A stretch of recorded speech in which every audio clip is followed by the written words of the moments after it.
Holy crap. Put your hands up if you just admitted to your own corruption, your own destruction live on air with the Breakfast Club. Yeah, I do see you, Ilhan. Omar, the congresswoman broke loose and she is now confessing to everything, which honestly, I guess I understand because the shadiness alone would be eating me alive to the point where after a day, I would just start spilling beans. Okay, so let's not waste any more time. Welcome back to the Adam C. Moreno Show. Please, if you like conversations like this, like, subscribe, turn on the bell, all that jazz, and stab right in. So I was watching The Breakfast Club this morning, and Ilhan Omar, what's in there? And there's actually two baby points that I want to make before I go to the final point, which is the giant bombshell. But Ilhan Omar's first dumb point, and I know I really shouldn't call it dumb because I try to give people the benefit of the doubt, but just take a look at this. As you talk about you as a leader, I was reading an article today about your comments on Marjorie Taylor Greene and the fact that like we should have empathy for people like her who've like realized all this stuff, right?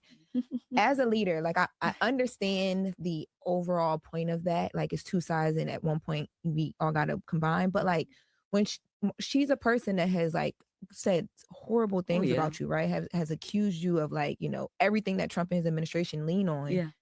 Why do you get to that point? Like, why not just like leave her where she is and let her do what she thinks she's doing? Oh, I'm good to leave her where she is and let her do what she's doing. I guess why say that publicly? Yeah, no, like, I mean, my point is this. If you were led astray and you are adult enough, honest enough to say, I was wrong into believing that this was the right direction for our country, and I want to join you all because I now understand that you had it right, I'm like, welcome, right? I'm glad you finally got here because we believe that we are on the right side of history.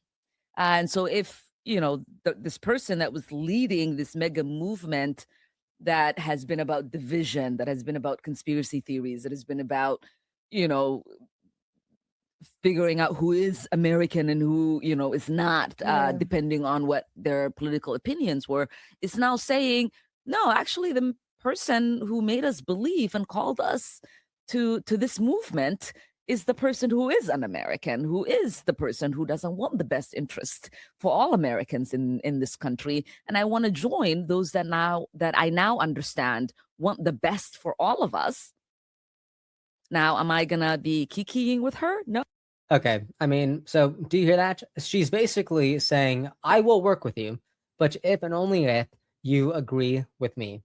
I don't know about you, but that doesn't seem like negotiation at all. She's trying to sound reasonable and unifying while drawing incredibly selective lines. And look at what happens here, because in a couple seconds, she gets repulsed as she's asked about extending grace beyond MTG and Candace and just to Trump supporters in general. And I do think this is a really, really important point. Also, point A, I guess, is she uses language like, oh, and we are on the right side of a history, as if she's trying to claim the moral high ground. And it's interesting how Democrats always try to use morality as if instead of logic, because they can't actually win a battle based on true points. They can't actually debate anything. So they have to use language like, oh, because we're fighting for the future of this country. We're fighting for all Americans. We're on the right side of history. And I'm like, you can't even define what a woman is. So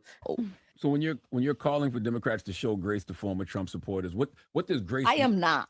Oh, okay. No, it was not the Trump supporters. That's not what I'm saying. I'm saying if you had a change of heart in regards to policy. No, I'm saying, what if you're a Trump supporter who had a change of heart? Former Trump supporters. Policy. Okay. Not, I mean, if you're Liz Cheney and you're like, I'm not voting for Trump, but I'll vote for Harris, but you still hold, right, all of your policy views that align with Trump.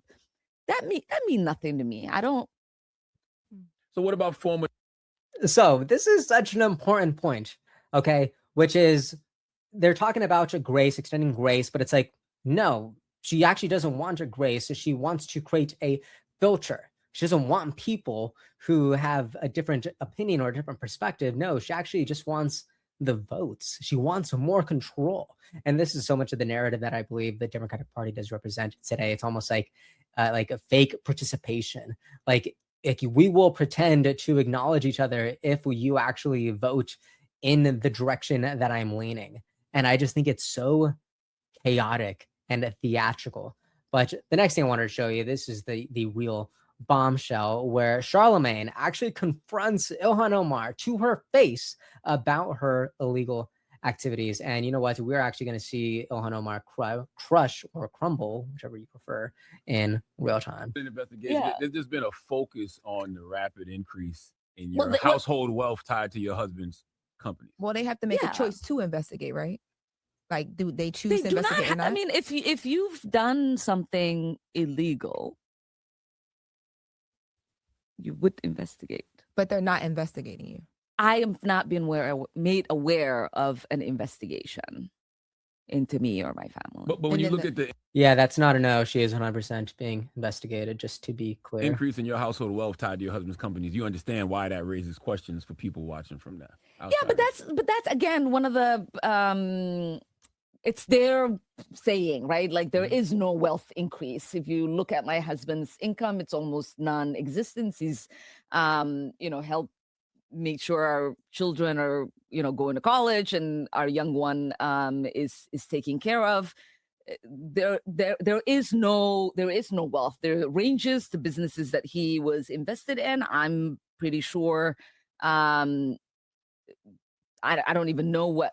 Well, they say, well, correct me if I'm wrong, because Yes. they said you reported a net worth between $6 million and $30 million, and they said your 2023 disclosure was roughly between 40,000 and a quarter million. Yeah, but they're not net worths. They're.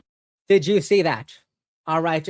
This entire time, she was like, oh, there's no wealth increase. My husband basically doesn't have a salary. All he does is stay home and make sure that our children are okay and that my children go to school on time, I guess. But then she just said, oh, like whenever he brought up the net worth because of the value of the business and different sorts of assets, he's like, oh, but that doesn't count. Look at her. Like the asset things for the companies. And so I don't know what percentage of it my husband actually has investment in. Like that's not, you know what I mean? It's not a full picture of the numbers in the way that it is presented in the document, because in the documents, we have to do ranges and we have to like report in a way that is not detailed. It's not like your tax return that you're submitting for the public record to see. But that is a big increase, though. So you could understand why people would ask questions. Yeah. At least. But I'm pretty sure. Boom. You understand why people actually have concerns? Yeah. Welcome to the conversation. Okay. I don't know where you've been for the last few years, but it actually does, in fact, continue to get worse. I'll go ahead and let Charlemagne continue. They'll get like adjusted at some level when those ranges are looked at. And I think I saw that your husband was asked to turn over some documents but didn't comply. So is that true? From who?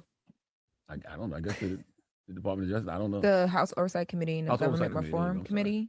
That was what was reported. That I think it was early on in like January, February, that he was asked to turn over like emails and different things. And Yeah, he there didn't is comply. no there is no oversight that the Oversight Committee has over my husband or me. So why would you submit documents to an entity that has nothing to do with you? Oh, okay. Yeah, like that's. What? Did she just ask why she would have to be required to submit documents that the Oversight Committee is asking for? What? She thinks you're dumb. She thinks we're dumb.